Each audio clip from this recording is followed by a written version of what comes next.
Hello, great to be here. With the CV as was presented here, most of what I've done really has been about buildings and about saving buildings and the value of them for reasons of cultural sustainability, environmental sustainability. And so these buildings that are reused, they have investment in them. Investment tends to change the use of them. Investment tends to gentrify the buildings. So you might think, looking at me up here, that I would be giving a kind of a rah-rah for the general gentrification process. I'm going to try to be totally neutral and put a historian's hat on and talk to you over a period of, over the next little bit, of what's really gone on in Vancouver in the past 100 years, and particularly in the last 50 years. When you look at Vancouver in the last century, and it is exactly the last century, it divides quite neatly into two 50-year periods. The first one being a degentrification period, which was 2 wars, 1 really major depression, and some periods of moderate prosperity. Running really from 1914 until about 1965, and then things began to change very seriously in the mid-1960s, and I've noted up there the Strata Titles Act being brought in 1966, and then some of the other issues down below that we will be touching on as we go through really what has happened in the last 50 years. Would help to have a definition, I guess, to know what we're talking about in here. My definition is a really broad one of gentrification, of got there people being pushed out of their neighborhood by other people who have more money. The classic one was of the white painters, as I remember them being called, who moved into the more or less slum areas of American cities and began to paint houses and fix them up and so on. And it was particularly in that second definition there, rundown urban areas by the middle class. Well, that's a fine definition as far as it goes, but I think if you look at Vancouver and what's happening here, you're seeing Dunbar gentrifying. We've seen Kerrisdale gentrify a number of years ago. We will end up talking particularly about Grandview and what it's going through. And then, of course, there's the other issue that we'll keep returning to of the Downtown Eastside, of what's happening there, and all of the different forces that are going along. Going back to the beginning of that gentrification era, this was coming into the late 1960s and around 1970, where people in general were developing a real distrust of authority, and a lot of it came down in the dialogues that were going on then about City Hall having too much power, City Hall not listening to citizens. Must sound incredibly familiar right now. And one of the images of that period was this wonderful picture of a woman who arrived home to find a no trespassing, effectively an eviction sign in Winnipeg. And it became really emblematic of that idea of people losing power, of the inequities of power. And the fact that this woman was being evicted for a sewage treatment plant, not for gentry housing, didn't really make any difference to the power of the image. But when we talk about this degentrification era, and just to go back to that, give you a little bit of history. There was the boom in Vancouver that ended in 1913. There was a really serious crash, a real estate bubble that had gone way out of hand. The pullback really was worldwide. It wasn't just a Vancouver event. And then it was followed in 1914 with the beginning of the First World War. Now, left behind were all of these really quite wonderful buildings that had been built in the previous decade or so. For example, this one here, built as a family home, 1900 to 1905, converted in the 19-teens or 1920s into a rooming house, and it existed on there probably until, I'm thinking 5-10 years ago, and it's a vacant lot now, if I'm not mistaken. So this type of building, and there's this old truism from Cato, the Roman orator, that you should try to live on the fruits of another man's folly. In other words, you should be the one who cashes in on somebody who's just really crashed and burned. And that was effectively the world of Vancouver. First World War, well, it's really hard to say, to talk about those being good times, but 1920s and the depression of the 1930s, people were living in better quality housing than they could otherwise have afforded. To the point, it seems almost impossible to imagine that property was just being given away. This headline here that I came upon in a Vancouver Sun from 1930, it's talking about all of the land in the city where it had been bought by people, but nobody was around to pay taxes on it. And so, for example, by the time that 1934 came along, there were pages of ads like this in the newspapers listing properties that the city had seized for non-payment of taxes. And if you could go in there with even, for example, $500, you could get a lot with a house on it, or you could aggregate properties.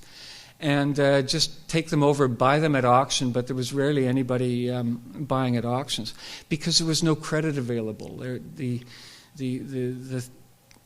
What caused the Great Depression and didn't cause the one in 2008 was in the case of the Great Depression that credit just dried up, that there was no money for anybody to spend. And so even though there were a number of people who would really have liked to pick these places up or even pay their taxes, they had absolutely no way of doing it. And the situation became so dire that in 1935 and 1936, the city put in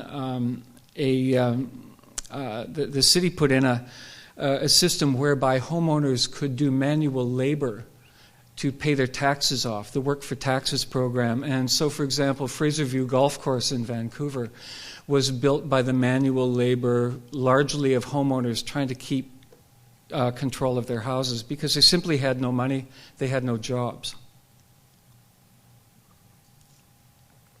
So the landscape that emerged from that depression and then the Second World War, when under the War Measures Act,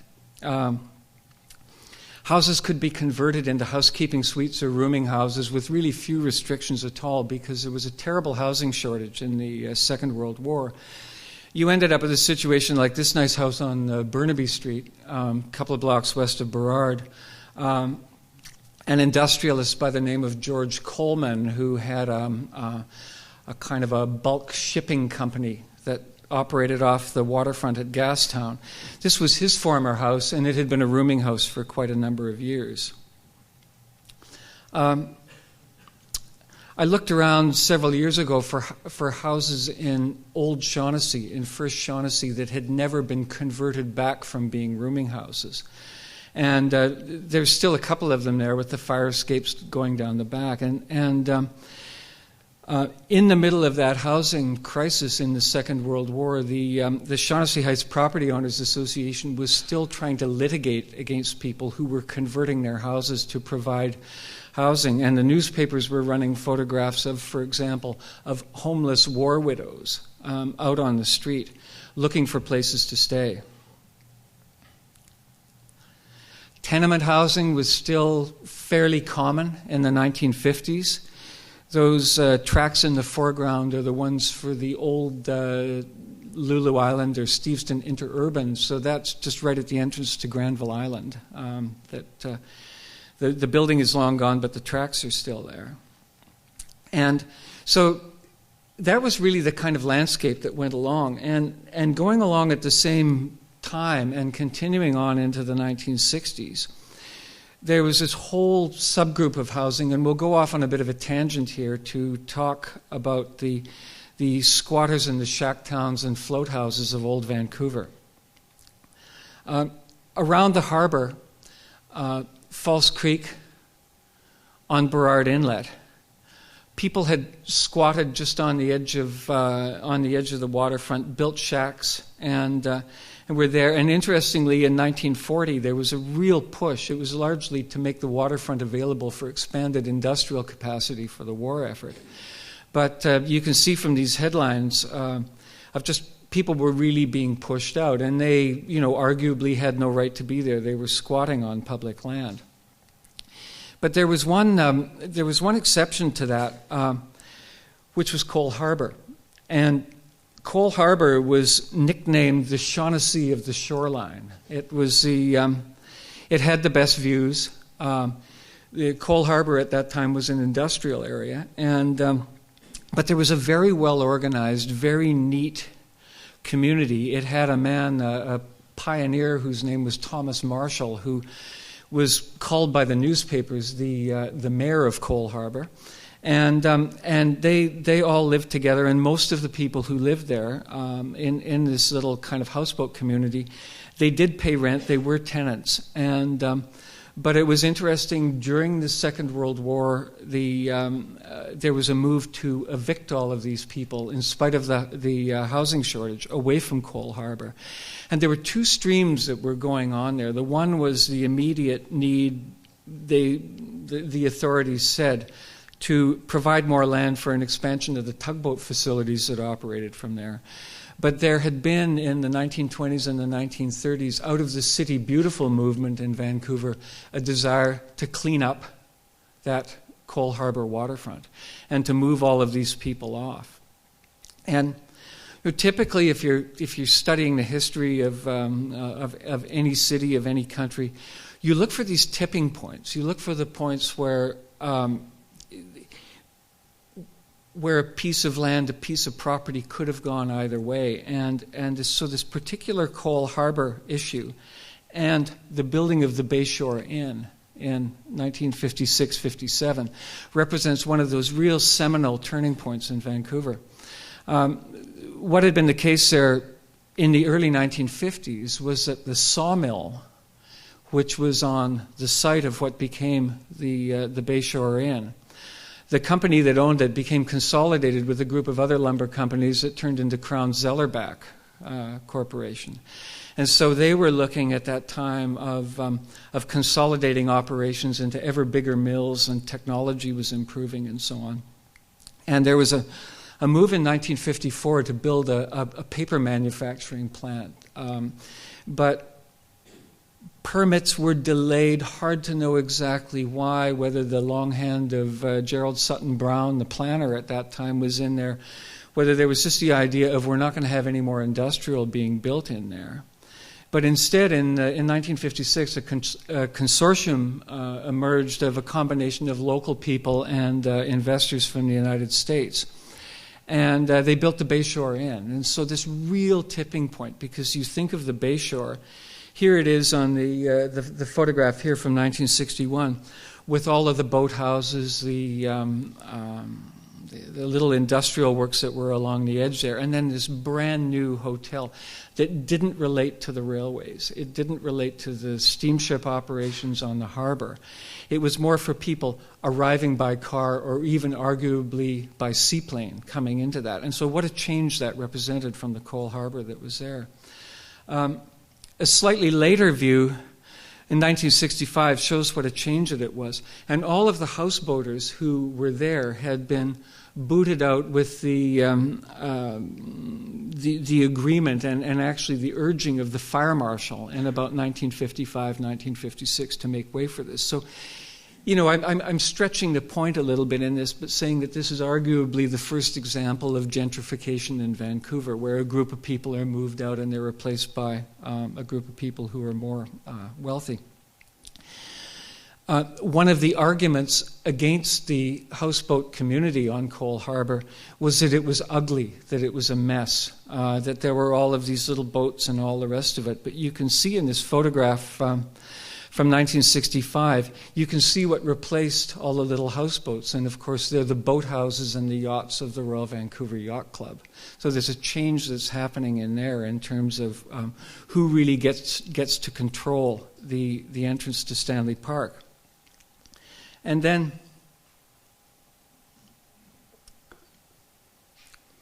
another tipping point. What was going to be the big Four Seasons development right at the entrance to Stanley Park? Promoted here in 1965, bringing in developers. The one name that I remember was a man by the name of William Zeckendorf, who had done Place Ville-Marie in Montreal and had New York financial connections. But the idea was there was going to be a Four Seasons hotel and then these other residential towers right on the edge of Stanley Park. And in the event, what happened was that a group of citizens occupied that site, nicknamed it All Seasons Park, and occupied it during the summer of 1971. And there was so much unrest and the building up in that time over these developments in Vancouver that that finally it was the federal government who denied one water lot to the project, which caused the project to collapse. And so instead of there being a big development right on the edge, you do have that park. I think Devonian Park, I think, is the name of it now. And just as for the remaining squatters in Vancouver, the image on the left-hand side, you might recognize in the distance of that left-hand image the ill-fated, incomplete Second Narrows Bridge, the Ironworkers Memorial Second Narrows Crossing.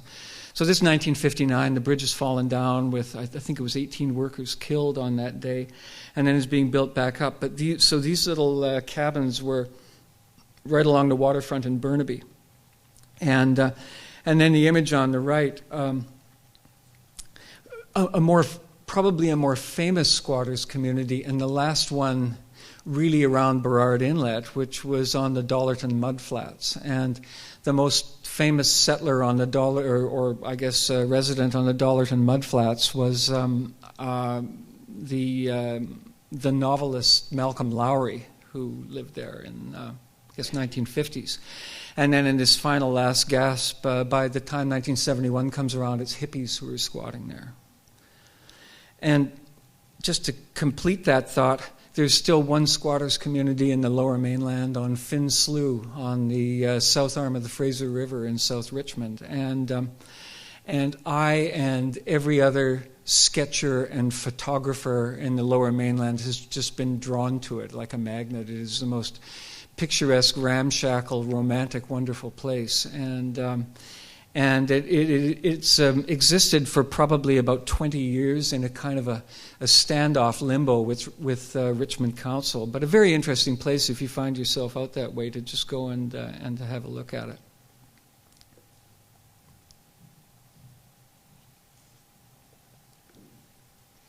But to return to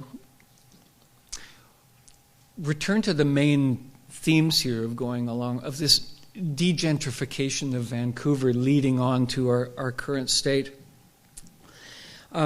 This map shows the number of SROs and that still existed in 2007 in Vancouver. But by that time, about 2/3 of the hotel room type of units that were potential SROs had already disappeared out of Vancouver. Why do I call it a kind of a degentrification? It was because all of these hotels had not been built as SROs. They had been built as commercial hotels, people passing through the city. Buildings like the Dunsmuir Hotel, for example, built 1910, 1911. One of a number of hotels built by the architectural partnership Par and Fee. The Granville Street hotels are really the same. And this Dunsmuir Hotel is operating as a kind of a backpackers hostel at the moment, I believe. But these buildings were not built with the idea of there being full-time permanent residents in there, but as the city evolved, they became the housing of it.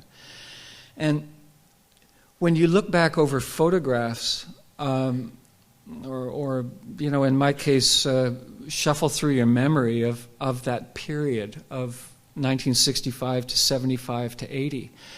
And you realize the way that the single-room occupancy hotels were disappearing from Vancouver at that time. This photograph was obviously taken or probably taken to showcase the completion of the second Bentall Tower. So that's 1969. And you see the Marine Building in the distance and a couple of the other modern buildings there. But if you look down on that block in the foreground, you'll see the Hotel Angelus there. Just one of the anonymous commercial hotels of that period, which disappeared for the building of the second phase of Pacific Center. So as the city's commercial district expanded, you would get these hotels just falling away, and then that number of available rooms dropping from 13,500 down to about 5,000 by a few years ago. By 1970, we're definitely well into the urban renewal and freeway era in Vancouver. And coming out of Second World War, desire all over North America for cities to reinvent themselves around the automobile. And Vancouver, having traditionally voted for the wrong party federally, or I should say British Columbia having traditionally voted for the wrong party federally, didn't get the money that was handed out quite early in Toronto and Montreal for the freeways that Toronto and Montreal are now trying to take down. We were extremely lucky. And we could see what had happened in Seattle just across the border, really, in the 1950s and the 1960s, with Interstate 5 running through the middle of Seattle. And so by the time this federal money was in place to come and build a freeway right into the heart of Vancouver, people were just going to have nothing of it. And it coincided with what was really another one of those absolute tipping points in Vancouver, which was the debate over urban renewal in Strathcona, just east of Chinatown. That was going to go like that. And And so this photograph here shows the couple of blocks of Old McLean Park and houses being cleared off for new accommodation that was going to be built, kind of mid-rise and some low-rise accommodation to rehouse the people who were considered to be living in substandard housing in that area just east of Chinatown. The idea had really been around in Vancouver for quite a long time. This 1960 cartoon by Len Norris. At that time, it wasn't called urban renewal; it was called slum clearance. And so it's really hard to get the exact idea of what the cartoonist's attitude was to the replacement that was coming up. But just want to read, if I can find it here, a little bit about urban renewal, because it provides such a contrast to what came after. The idea was not the reuse of buildings, the idea was a replacement of buildings, but the keeping of the same people in place. And so quoting from Rodri Windsor-Liscombe's book on modernism that came out a number of years ago, he's describing how the neighborhood rose up and rebelled against it. And he writes, the problem was that a large number of people disliked the authoritarian, albeit benevolent or paternalistic, and centralized redevelopment process that the modernists regarded as essential to the effective solution of social disparities in housing.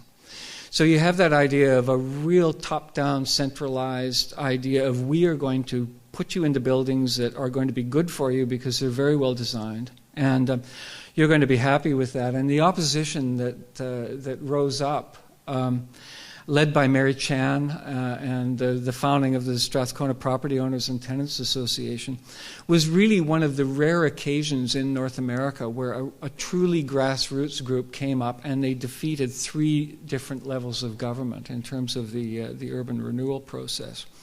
And we'll go back to it a little bit at the end to speculate on the question of what would happen if modernism had been successful, because as modernism failed, the stage was set for gentrification. There's no other way of looking at it.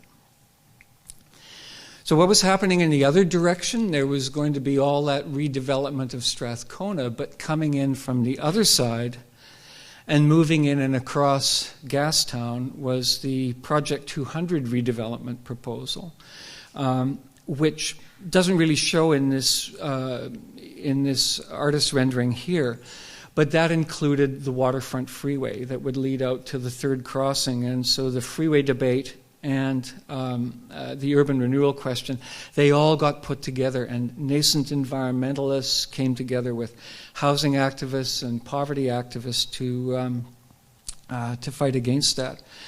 Now, so who was in Gastown at that time? Who were the people who were going to be affected by this kind of squeeze? And the one who have tiny bit of information of not much at all, was this man whose name apparently was Mickey. And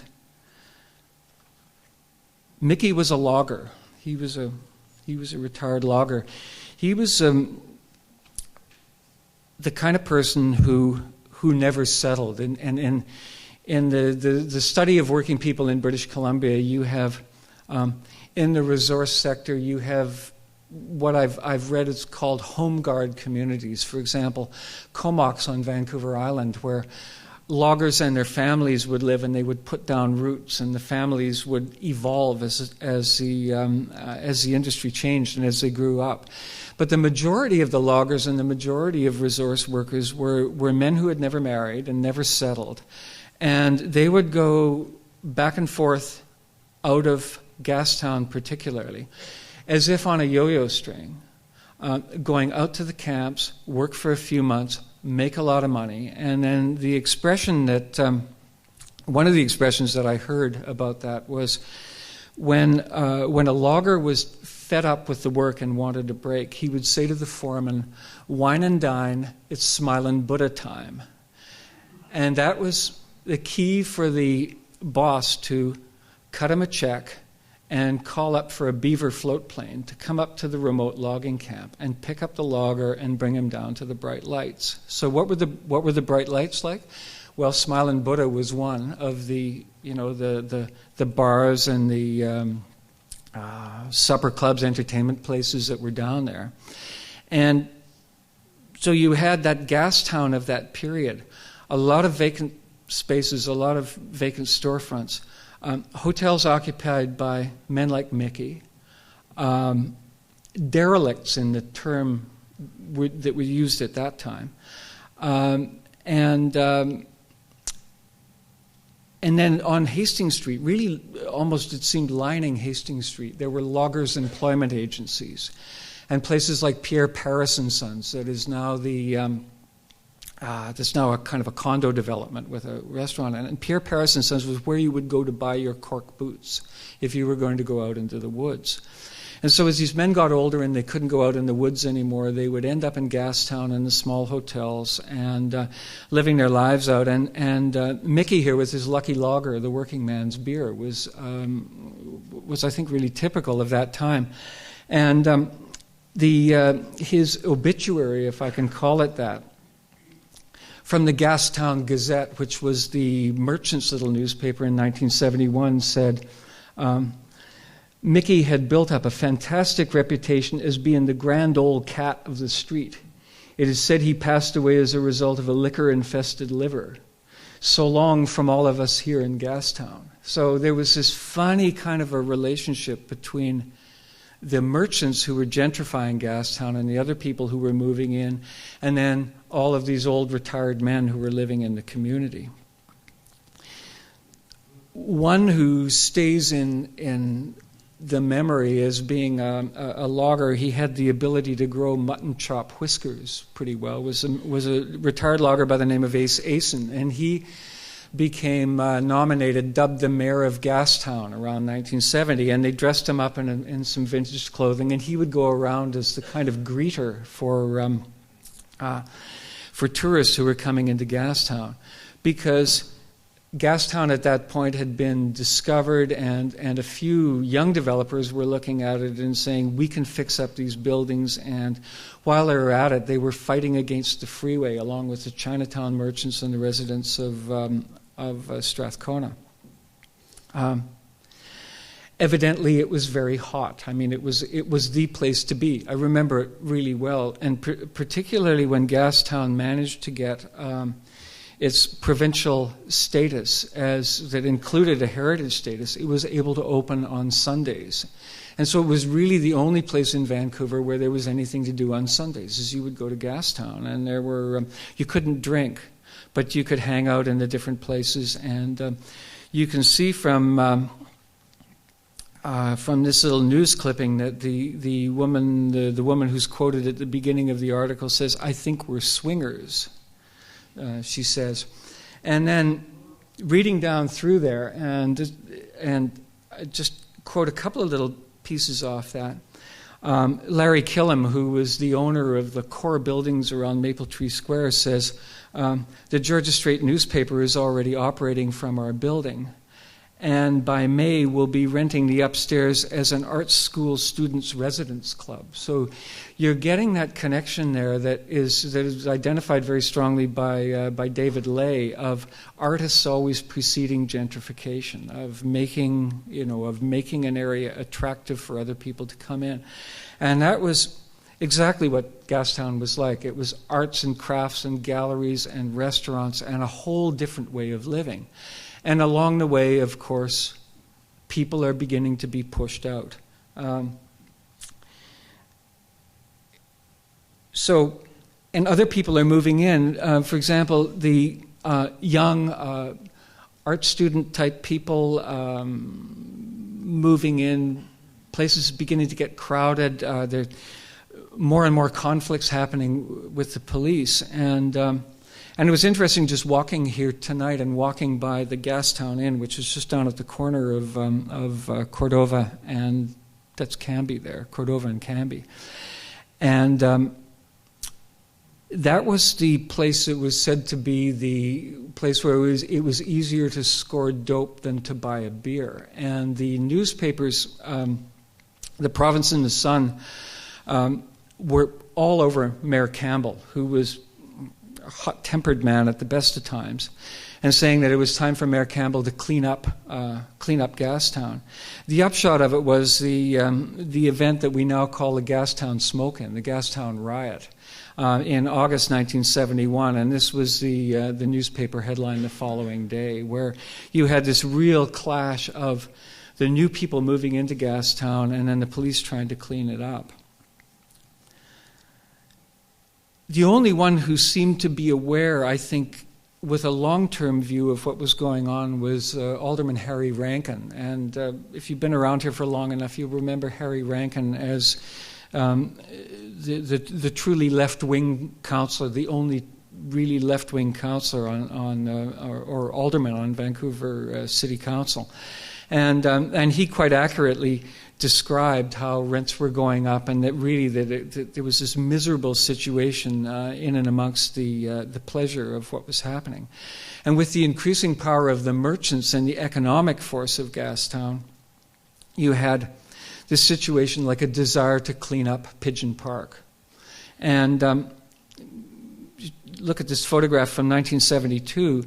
The proposal was really to take out all of the benches, and then newspaper articles of that time just give an indication of what a push there was. And I think also you can just see in the language here in the headlines how unsympathetic the mainstream media was to the people who lived in that area.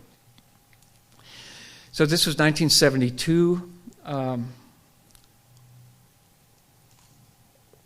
All of these things go in cycles. Gastown was really hot. By the end of that decade, Gastown was dead. All of the interest had moved on elsewhere. And in the same way that Robson Street, which had been the place to go in the 1960s, had died in favor of Gastown, Gastown died in favor of Granville Island. And it sat for really quite a long time. Vacant storefronts, not very much happening, until the 1990s, when a bit of development activity began to happen, and just about the time that the word gentrification was coined. We'll move on from there. Kitsilano, early 1970s. Kitsilano, Fairview, Mount Pleasant, really accurately when you think about it. The Harlan-Bartholomew Plan from 1927, which guided Vancouver's growth really right through into the 1970s and the 1980s. If you can see up there in that kind of, I guess, diagonally hatched area, this was proposed in 1927 to be converted gradually into apartments, because these were the areas, and you'll note the West End is like that too, where the conversions of the old houses had taken place. And so you had an area that was deteriorating, that was degentrifying. And so in the zoning proposal from 1927, these areas were slated for apartment redevelopment, which caused the owners of the building effectively to stop maintaining them. You couldn't, as much as had been the case with Strathcona, you couldn't really get any bank financing to maintain an old house in an area that was zoned for apartments. And so the areas began to deteriorate, which became the perfect cheap accommodation for students, hippies, everybody else who was coming along in the way of a counterculture in the 1950s, 1960s, into the 1970s. And left behind in all of this, there were these scattered houses through the area as apartments redeveloped, and all around coming into commercial, but houses like this in some cases divided up into housekeeping rooms, in other cases shared communally. In some of the cases, really, to me, as a painter, very, very appealing combinations of diagonals and horizontals and verticals, and the different textures of the old city versus the new city that were very much a part of that transitional period.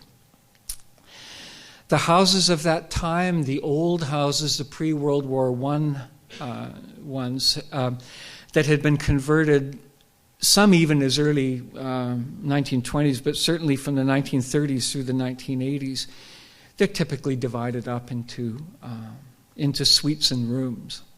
And the important part of this, I think, to think about or to keep in mind was the fact that all of this housing, or nearly all of this housing that was around at that time, was illegal. It didn't conform to any of the codes.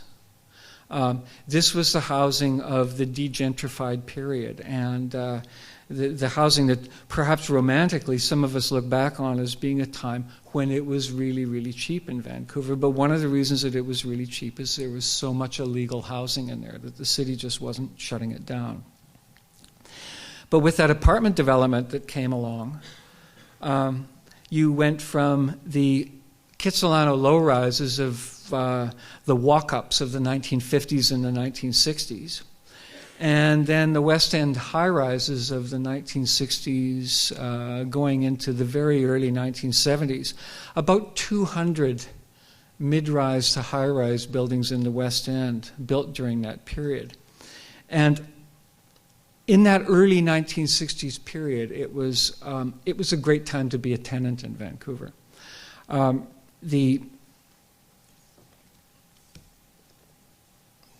see if I can find.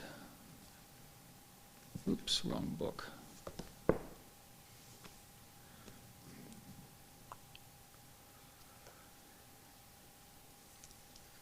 I've written here. There was a glut of 10 suiters. Those are the 3-story walk-ups, and they were typically 4 units on 2 floors and then 2 units plus the laundry and so on in the basement. They're common all over the West End, common in the South Granville area, and some in Grandview and Mount Pleasant. The cost of a double-out apartment site in the West End rose from $22,000 in 1954 to $45,000 in 1958. Last winter, you couldn't find an apartment for love or money, but now we may have several vacancies on our books, said a real estate company representative. And rents were even being lowered by $5 a month in one West End building. This is in the late 1950s. But by 1962, the landlords of the older buildings, the small buildings, were really getting into trouble because there had been these new buildings, the high-rises that had been coming on stream. And so the owners of the 10-suiters were really being put into a squeeze, in some cases having to move into a suite themselves and move their families in. Rents were on average about $85 a month, and the only advantage, it was said, to living in the older buildings was that your apartment was a little bit bigger than it was in the high-rises. But what had happened in Vancouver just in that turnover period of about 1960 to 1965 is a few really big players had emerged, and they had begun to build very, very skillfully these mid-rise and high-rise apartments in the city. And the two that stand out most in the history are Ben Wask and Tom Campbell.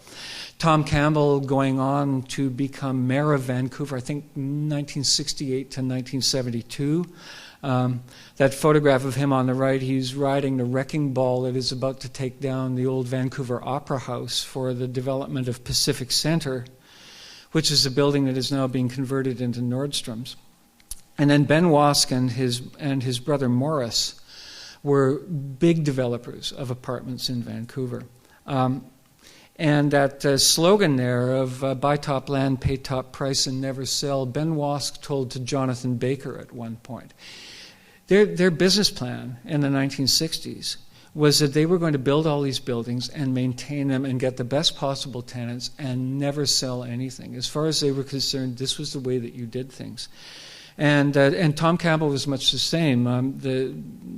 One time I interviewed him, he was telling me how his father, who had been a kind of a small-time player, apartment developer, had gotten into trouble with capital gains. And that was never going to happen to Tom. He was happy, and he said to me, I've never sold anything that I built. And so he was a huge apartment landlord of that period. And Tom Campbell, he fits into the narrative very much, largely almost as a buffoon because of his reaction to the protests against the waterfront freeway. The famous statement that the third crossing and the waterfront freeway were being sabotaged by Maoists, communists, pinkos, and hamburgers. He described them, and it was really the death knell of him as a politician. And he began to pull back and away from any public involvement at all. But at that time, and it could really just look like it was now, 1972, Ben Wask is proposing to build a high-rise on Kitts Beach, fitting in exactly with the zoning. And so you get a huge turnout for a meeting against that. And so you could just effectively run the story again right now. As it turned out, Ben Wask heeded all of the protests, and he cut the building back from what would have been 10 stories to 3 stories. And it's still there. It looks bigger than the others, but capped off at 3 stories on Cornwall. And but generally the perception was at that time that this was the era of blockbusting, where that word went into the language, and that cartoon from the San Francisco Bay Guardian, my old employer, really shows what people's perception of was very well. That developers would go into a neighborhood, they would buy a couple of strategic houses, put a rock band into them, really try to destabilize the neighborhood, then come around and buy up other houses to the point that they could get control of enough land. And then, using all of their influence in City Hall, it was believed they could get a really big building in there that would put new people in.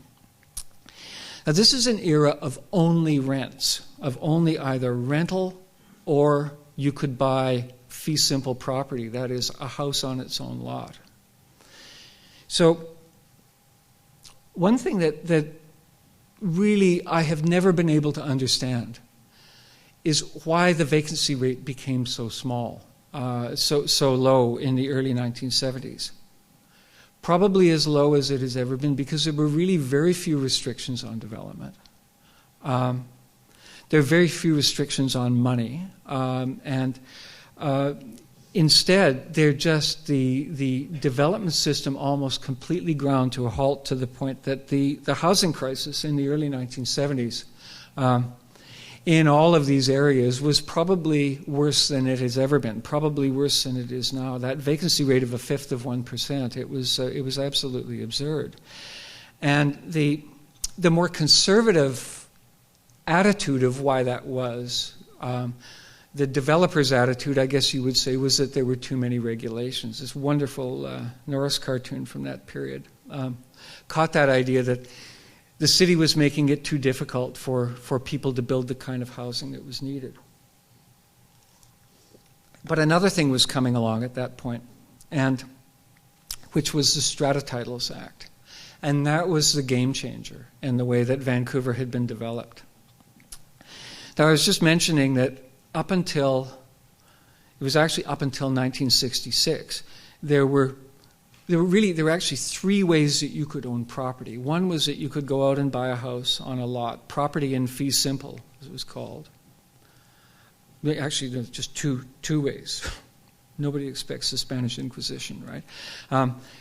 Two ways to buy property. And the second one was that you would buy shares in what was called technically an apartment corporation, otherwise known as a co-op. And those shares that you would buy in a building would give you the right to occupy a suite. And there were a number of them that were built in the West End in the late 1940s, early 1950s, and in Kerrisdale. And so they ran as co-ops, but apartment corporation was a better thing because they were actually profit-making buildings. And the model for that effectively came out of New York City, the fabled co-ops of the Upper East Side of Manhattan. But we didn't have that ability here in British Columbia or anywhere in Canada until 1966, when the Strata Titles Act was passed by the provincial legislature. And what the Strata Title Act allowed was it allowed owners to subdivide property in three dimensions. Previously, property could only be subdivided in two dimensions, so every piece of property that you owned had a direct connection to the ground. But when the Strata Title Act came in, all of a sudden you could have your castle in the sky, as it was described. There was no physical connection with the ground at all. And it just instantly changed the game. And as the idea was passed in 1966, the first one was built in 1970, but in the actually I think it was in Maple Ridge that the first one was built. But owners caught on very, very quickly and began to convert apartment buildings into condos and give the tenants in these buildings the sort of buy your suite or move out kind of an ultimatum. And so you can see this 1973 headline, condominium conversions frozen. It was obviously a big issue already by that point. And there were a number of things that were going on here, and the people in the development community, and I'm oversimplifying here because I know Michael Geller's in the room, a number of issues happened really all at once, and one was a change to the Income Tax Act in 1972 that introduced the capital gains tax, and it exempted an individual's principal residence from capital gains. And it made homeownership more attractive as an investment, but it eliminated the ability of landlords to transfer losses from residential rental buildings to other sources of income. So the kind of investor class who had been buying apartment buildings and had a write-off that, made it attractive as an investment and, maybe not kept rents low, that began to disappear. And then with the new condos coming on, banks began to take an interest in it, and they thought we could actually finance the buildings that were there. Douglas Harris, who wrote a long, very interesting document on property law that I'll reference at the end of this, he described the condominium not only as a legal form, but also a built form and a new social space that was being constructed around it, the condo. It was a social space of gentrification, brought about by an economic restructuring that increased the affluence of some but displaced others. I think absolutely just stating it the way that it went along. And then another quote from a man by the name of Alvin Rosenberg, and he wrote the first text on Canadian condominium law in 1969. He wrote, "In future years, condominium may well be instrumental in effecting major changes. Large parts of the urban populations may be shifted to the city cores where costs of servicing public facilities and transportation are at a minimum. A new class of responsible citizens may be created with a larger stake in the community because of their private ownership of their homes and working premises. The trend towards tenant living may be reversed." So it's 1969, and effectively what's happening is that there's been this instant way of discovering how you could intensify ownership into areas of a city, particularly the downtowns where previously it had only been possible for a single owner and then tenancies to happen. So we're obviously on to something really, really big here that was happening in Vancouver. In Kitsilano particularly, the seminal event was the building of a condominium tower at the corner of 3rd and Balsam in 1974. It was called Carriage House. And a group of us living in Kitsilano at that time picketed it, and we went on, protested it. The West Broadway Citizens Committee tried to get an injunction against building it, and the developer counteracted with getting an injunction against the picketers. And out of it all, City Council found themselves effectively powerless, so they believed. They had no way to help the tenants who were displaced for these condominium projects.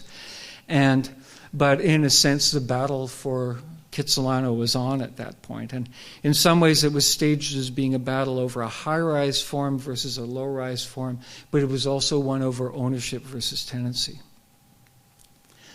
Around that time, actually 2 years before then, Tom Campbell and the NPA Council had been defeated and replaced by the Team Council, headed by Art Phillips, the mayor who just died last year.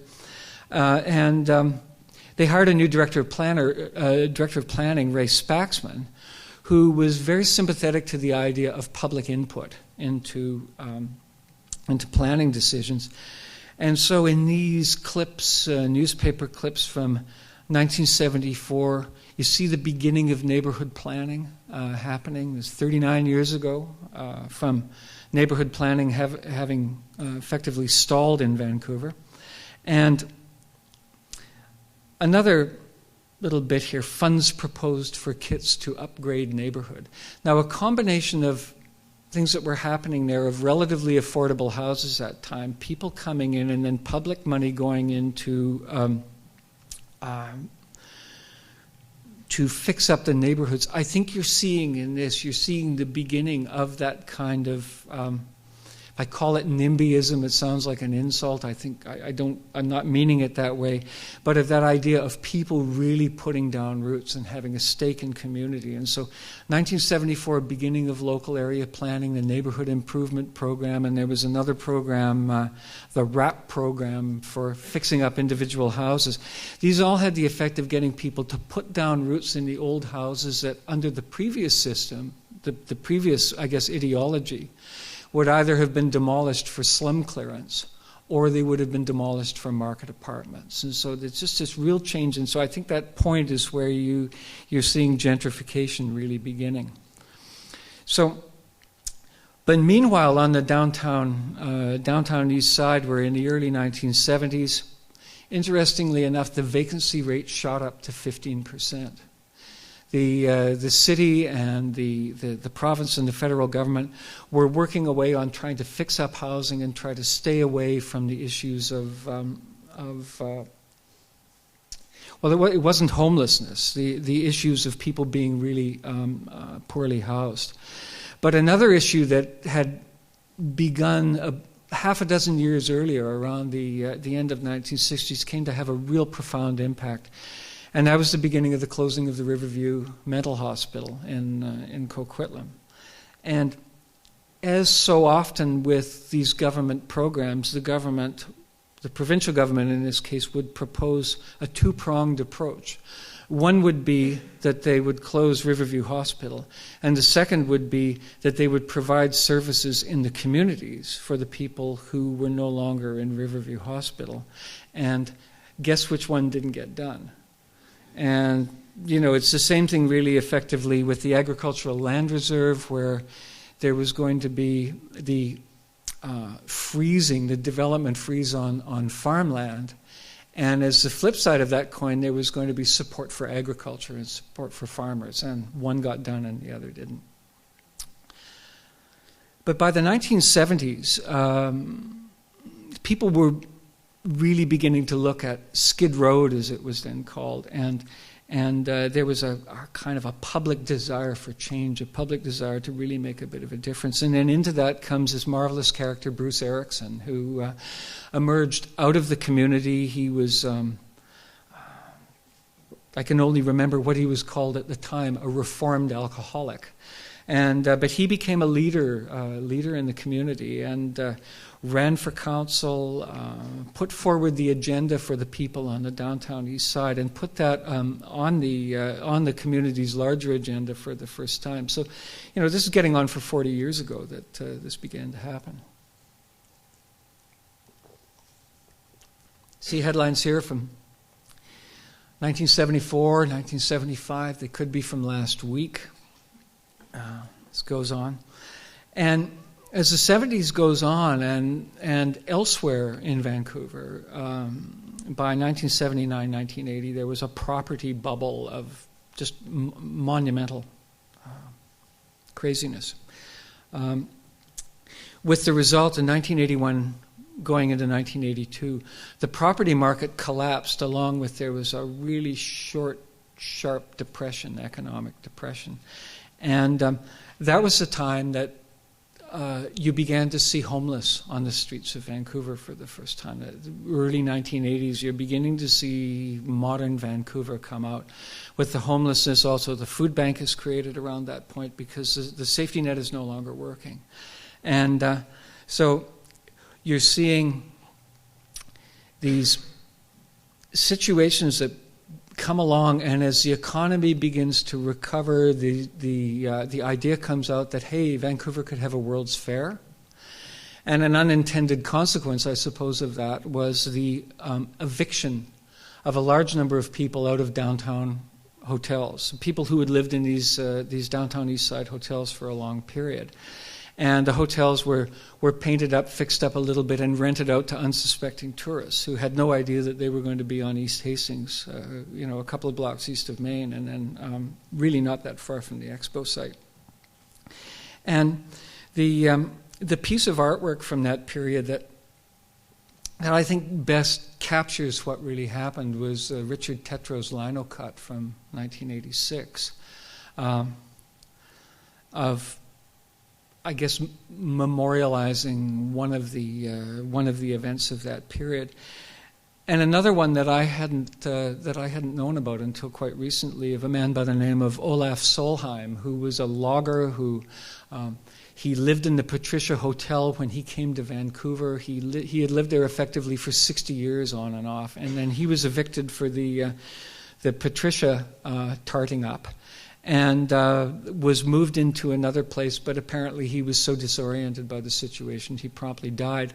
This plaque was created for it, and then the blog posting by Gene Swanson that I came across describes how this plaque and some others in the neighborhood had gone missing, in theory had been taken away by people who were, against the kind of activism that it created.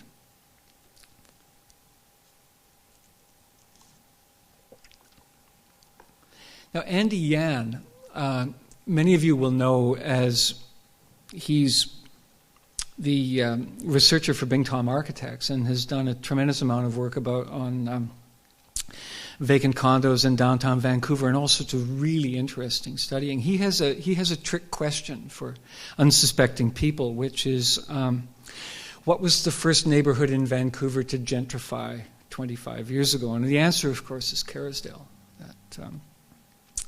Kerrisdale, which now is probably something of a poster child for wealth and crazy real estate prices and so on. But Kerrisdale in 1989, or Kerrisdale in 1950s, 60s, 70s, 80s was quite a mixed community. Large rental population, a lot of old people in there. And but it began in the 1970s to get more than its share of condos. And it came along really quite quickly. You can see headlines here and newspaper articles from 1989 of how people were just being evicted out of the community very, very quickly. Apartment demolition protested. An early Francis Beulah article, Kerrisdale land flip sparks anger. This type of thing going on. And so there were a lot of people who were displaced right out of there. And I mean, it's easy enough to say, well, they had other places to go, and they did have places to go, but they were gentrified out of their community. And I think that's the point where we say, this is really very, very different from what's happening on the Downtown East Side, because as people are kicked out of the Downtown East Side, they don't have a Burnaby or a North Van to go to. They have nowhere to go to. They are at the bottom. As so often happens with these real estate situations, you have a downturn in the market, and so the biggest and the most luxurious of the places remain unsold, and that was the case in Kerrisdale in 1991. Return again to the Downtown East Side, and by the time the 1990s come around, you're beginning to get the opening up of it to a bit of development, a few condos coming in, and 1995, the word gentrification enters the Vancouver language. People talking about how they're going down there, they want to live in the community, buy in there, and they are not welcome. And other people commenting on how this gentrification is squeezing out the poor. So it's almost 20 years ago that this was going on. And government response was really a kind of a multifaceted thing. When I moved back to Vancouver in 2010, I was very pleased to see that the provincial government had bought up a number of the old hotels and were fixing them up, and I think real jewels on the Downtown East Side, some of the ones that had been built. And then, of course, there's Woodward's, the building that we're in, or part of the building that we're in. A very complex development. The market part of it, marketed very skillfully by that slogan that you see there, capitalizing on what you would call, I've read called the aestheticization of poverty, the grittiness of living on the edge. Nevertheless, very, very successful. Far too much demolition for my taste, but a combination of the market housing building and then the subsidized housing tower that is also part of the site. So an interesting experiment, I suppose, and as in the David Lay research that says that the arrival of artists in a community always signifies gentrification, we have the Contemporary Art School here. Downtown East Side, quite a community, very lively. Sometimes I think a bit like a Bruegel painting, the Hastings Street. Quite an extraordinary sort of a market scene that you see there. And then what is just so familiar, this is about, not much more than a month ago, a headline like this. It is just showing the increasingly dire circumstances of a lot of the people who are living here. The difficulty of welfare rates not rising and property values are rising, and so it's really reaching another one of those tipping points. I want to go just quite quickly to wrap up about another of the areas that is gentrifying very quickly, to use my broader definition, and particularly focus on Grandview, but talk about the cycles that seem to be happening with this in the city. Grandview, any building that has any heritage chops to it at all, the builders are getting outbid by the people who want to keep the houses. Little houses like this, that in some cases had been co-ops for a long time, are sold and demolished. New duplexes and so on that go on. When you look at a lot of the buildings in that wonderfully diverse Grandview community, you realize quite quickly that affordability equates with deferred maintenance. They're just almost synonyms, and so that magical quality of the community is kept alive by the fact that these buildings are cheap, they're not being maintained, the rents are being kept low. Classic example here on Adenac Street with a view. Very small apartment building. This one obviously, or at least apparently, doesn't fall within the city's rate of change requirements, which is that any building, any rental building of 6 units or more, those units of rental housing have to be replaced if the building is going to be converted to another use. So I think that this one might be 4, might be 5, but it will be converted from what was an affordable, not the most attractive place in the world kind of rental building into 5 contemporary townhouses with spectacular private rooftop views. That is becoming the new Grandview. And the property there that symbolized what was going on with all the complexity was the Jeffs residence at the corner of Salisbury and Charles. Thomas Jeffs was the city's coroner back in the 19-teens, 1920s. He was an alderman. He was a successful person, probably dabbled in real estate, and he built a great big Queen Anne house with the turret on it on half a dozen lots in Grandview in about 1908. And he died in 1924, and soon thereafter the building was converted into a rooming house and then was added onto in the back. So it was a combination of rooms, housekeeping suites, small apartments, and for about a human lifetime, it carried on with only a marginal amount of maintenance. 2011, it was clearly falling apart. There was no way of it continuing on as accommodation for the people who had lived there. And so the developer builder who bought it engaged in a public process, got a lot of community support behind them. I think most of the tenants were rehoused, and then set out on a heritage restoration of the rehabilitation of the building, converting it into condos, and then built infill condos around it. Some controversy in the neighborhood, clearly gentrification. There's no other way that you can describe it. But the alternative was gentrification without the heritage. So it was really hard to say how that would have ended up any differently. Nevertheless, highly publicized pushback that I think most people were very aware of. The burning down of a house on East First Avenue by a group who claimed to be anarchists. But what I think is most interesting, and for those of us who are fortunate enough to live over in Grandview, is what's happening to the commercial area, because the animation of that is a combination of this diverse community, which I think is hanging on by a thread, just by the way that property rates are going. But it's also the diversity of the businesses on Commercial Drive, that wonderful combination of independence and so on.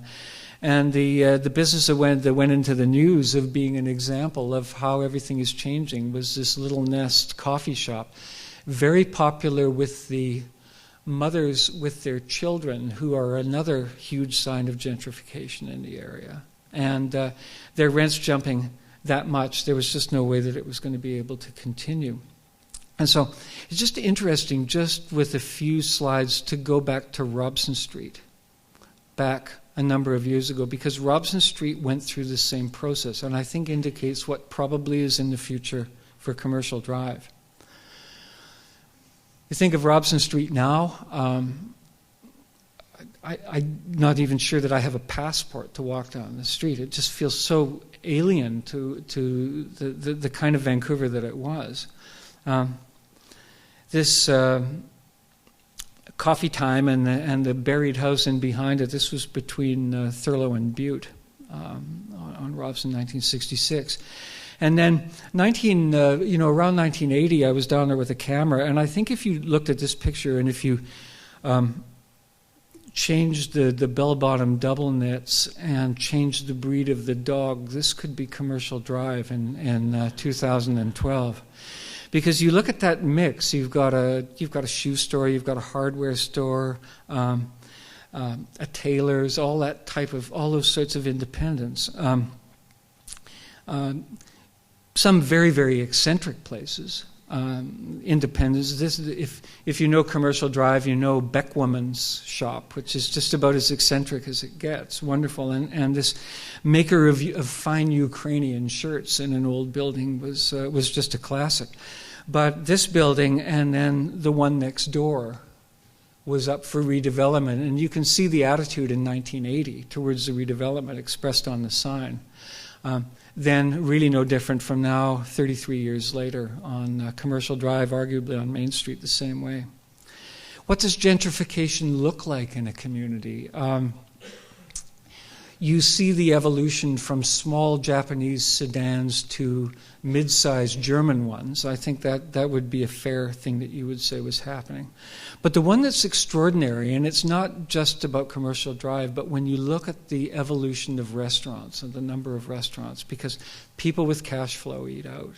And this graph by Jack Kang shows how stable the number of restaurants were on Commercial Drive until really the 1980s, and they shot up, and then by 2010 they had gone up to over 80, and apparently there are over 90 now. And whether that's peaked or not, I don't know, but it's just that indication of how a street can become a destination for a time, the way that Robson Street was a destination for restaurants in the 1960s, 1970s, and then how 4th Avenue was in the 1970s and 80s, and now the Drive is. And I think that some of us who are living there are looking at it, are thinking, we're living there just at the high point of it. And it inevitably, with the way that this process works, is going to go downhill from there.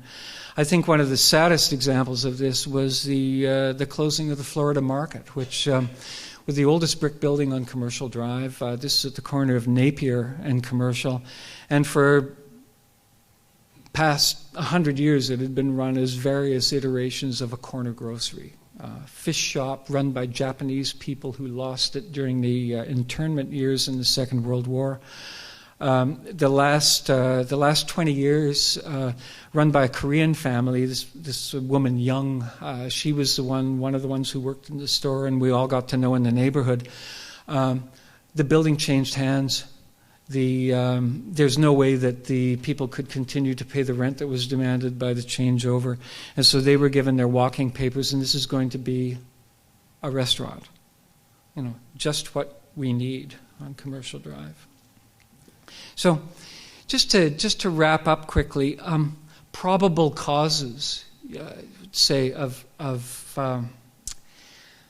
gentrification. International trends, you may be expecting me to say Chinese moving large amounts of money out of China towards here, but I'm thinking bigger picture than that. I'm thinking longer term than that.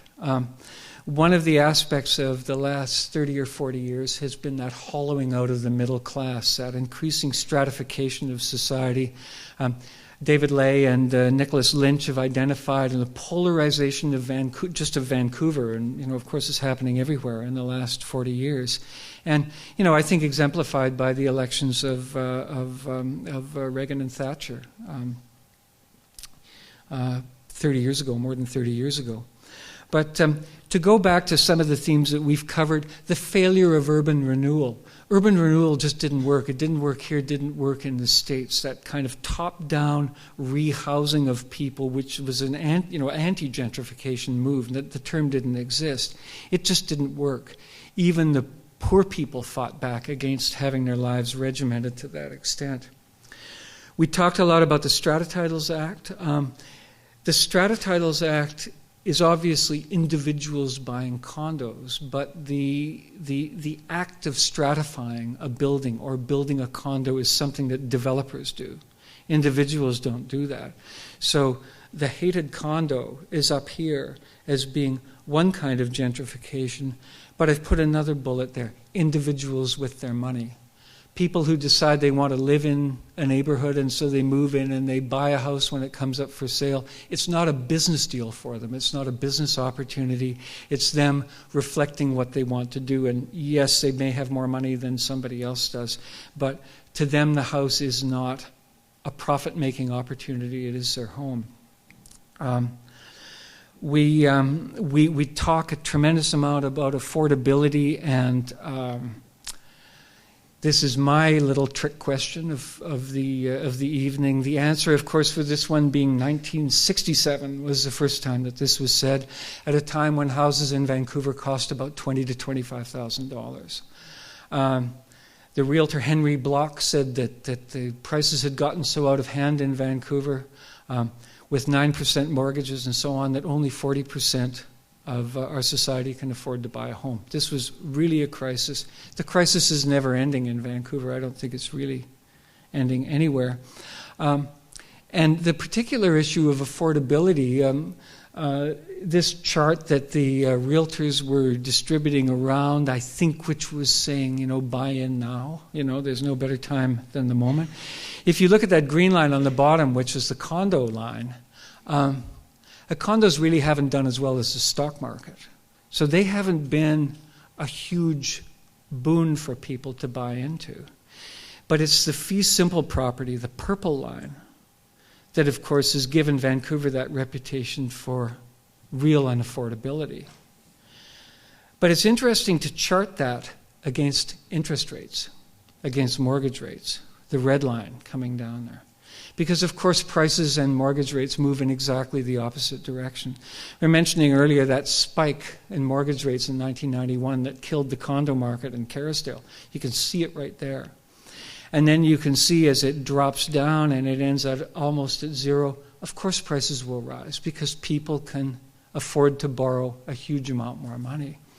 So if nothing else, I think the argument about affordability is linguistically absurd, even if it, in reality, houses are extremely expensive, accommodation is extremely expensive. People are able to do this. When that red line begins to climb again, the purple line will begin to fall. And as happened in the United States probably, a large number of people will be underwater in a real hurry. Another issue just about social housing and affordability, the exit of the federal government out of housing, funding housing, which began in the 1990s. I think it's a huge issue for a country like this, of the federal government just keeping aloof and doing whatever it is the federal government is doing. They have all the taxing power, but they have none of the real investment in the cities that they did in the 50s, 60s, 70s, and even through tax breaks into the 80s. What about the city? They mentioned earlier about all of that fondly remembered rooming house housing of the 1970s and the 1960s having been illegal. This was a little article in the Courier of a few weeks ago that was talking about an old house in the West End that had 6 housekeeping rooms in it, and the people who owned it, they wanted to fix it up. And I was thinking, this is just a sentimental story. This little circle that I've put there, I don't know how readable that is, but effectively they had initially planned to renovate so each of these suites would have its own bathroom. But with more than 4 suites, the city treated the house like an apartment building and the requirements overwhelmed them. So what they did was they strata titled it. They gentrified it. So instead of it being 6 housekeeping units, it's down, I think, to 3 units. So you're getting, as an inevitable thing that happens with gentrification is you get depopulation. It just happens. People with more money can buy more space. And we are hardwired to defend turf. For all of the things that we say about how we could welcome change or we'd love to live in density and everything, we are hardwired to defend turf and to have our little grazing patch around us as big as we can make it. Just a final thought, easy money. The people who are doing okay now appear really rich compared with the people who were doing okay 30 or 40 years ago because of easy credit, I think. I think the eating out in restaurants, I think the level of personal debt is much higher, and so that gap between the poor people who don't have the credit and the elderly who are scared to death of spending too much, and then the people who have got cash flow and are optimistic, I guess that's the politest way of describing them, is really quite extraordinary. And so you get a kind of a wealthy quality to the lifestyle of a lot of the people who are living in an area like a Grandview or a Mount Pleasant or a Kitsilano, because they're living beyond their means, and it's increasing that sense of the Great Divide. I'll leave it there. I thank you all for coming and sitting through that. God, that was about an hour and 20 minutes. Jeez. Thanks very much.